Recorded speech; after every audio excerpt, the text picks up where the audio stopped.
What's up, everybody? How's everyone doing on this nice Monday morning? So today we're gonna be doing another cutscene glitch on Tsavo Highway, and it does involve the Phantom again, but we've done something a little bit different this time. So I'm gonna show you the cutscene first, just because I wanted to share it with you immediately, just in case you don't watch the very end of the cutscene, the video to see the results. So I'll show it to you now, and I'll show you the tutorial right after. So basically, bam, there you have it. uh, we got it so that Phantom drops down onto the Pelican in the cutscene.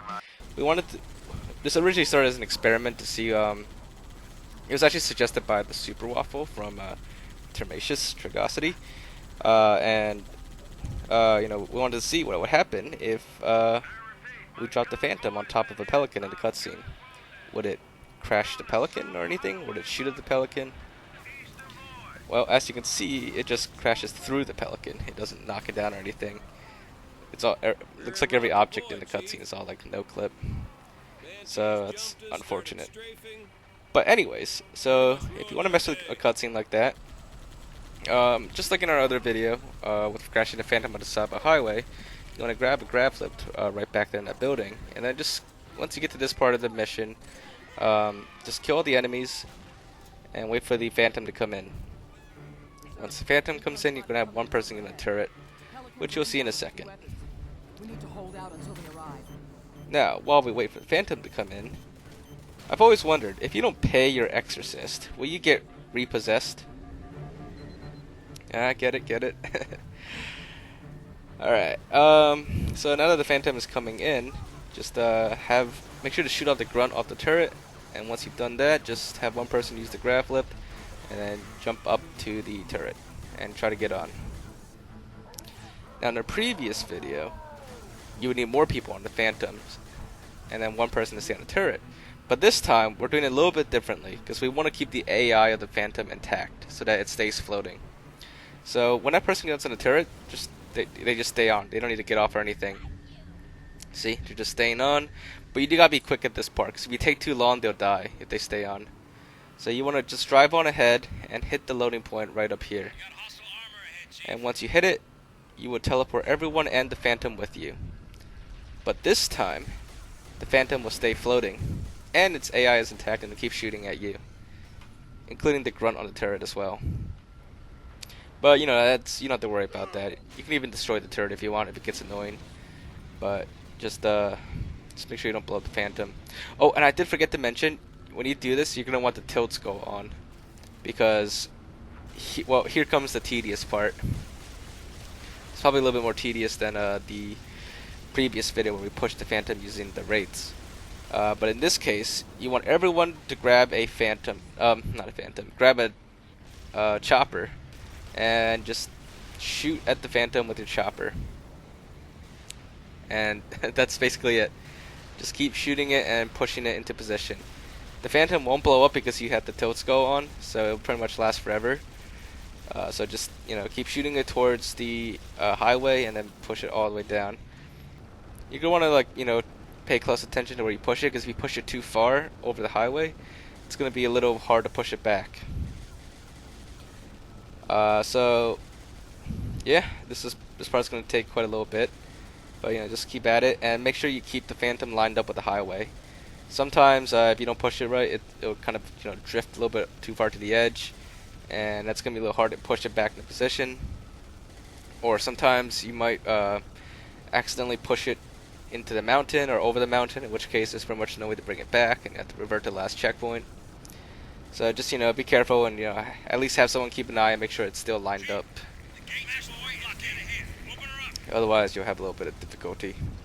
Another thing to consider is that when you push it, especially if you have like a little tight turn to make with the Phantom, don't shoot it too much, because when you shoot the Phantom, it does drift a little bit by itself after you're done shooting it. So just make sure you keep that under control. But otherwise, it's not really that hard to push this one. I'd hazard to say it's a little easier than pushing with the Wraith when it's crashed, but it's just a little harder because it's more tedious in this case. Now, to get you can do many different combinations of this. Like I said, you're free to play around with this and just see if there's any other ways you can mess with the cutscene.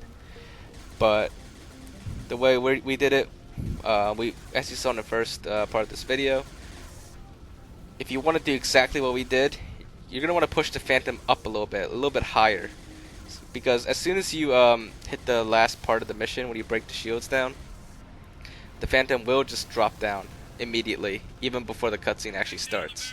So you want to push it high enough so that the Phantom will have enough time to drop over the Pelican. But like I said, you could play with this however you want, see what other cool cutscenes you can create out of this. But like I said, the difference between this is that the Phantom has its AI still intact, so it's still hovering, and it will still shoot, unlike in the previous video where it lost the AI. But that being said, once you hit the cutscene at the very end, it does lose its AI anyways, which is why it drops out of the sky. So, unfortunately, we were hoping to get it to shoot at the player in the cutscene, but that didn't happen. But the result still turned out pretty well. So while we wrap this up and get the Phantom in a perfect position, how about one more pun? So I went to a wedding the other day. It was a pretty emotional wedding. I mean, even the cake was in tears. Get it? You know what? One more. Once you've seen one shopping center, you've seen a mall. Get it? Get it? Alright, no more puns for the rest of this video. So once you have it in position, just whenever you're ready, you can take your time, but just whenever you're ready, just destroy the shield generator. And here we're going to do this in slow motion. The Phantom is dropping down, and it hits the Pelican, flies right through it though. It does not even bump the Pelican or anything. And it just falls partially into the ground, and just becomes like the Crash Phantom from our previous video. Now I would show you the entire cutscene, but after like hours of work on this, one player in the game lagged out mid cutscene, so we couldn't show the entire cutscene. But we were so fortunate that it did not lag out the entire before the cutscene. Otherwise, I would have been pretty mad after all that effort. But we were fortunate enough to have just enough to show you. And I think the result was pretty funny with the Phantom dropping to the Pelican. But yeah, I hope you guys enjoyed this, and I do hope you guys, some of you will try it out and create some pretty interesting modified cutscenes. It's always fun to mess with the cutscenes in Halo 3. But yeah, so if you did enjoy this, make sure to leave a like, leave your thoughts in the comments, and other suggestions for ways to mess with the cutscene. And as always, if you haven't already, make sure you subscribe, because we've got a lot of other great content coming out soon. And we can't wait to share it with you. So yeah, we'll see you guys next time.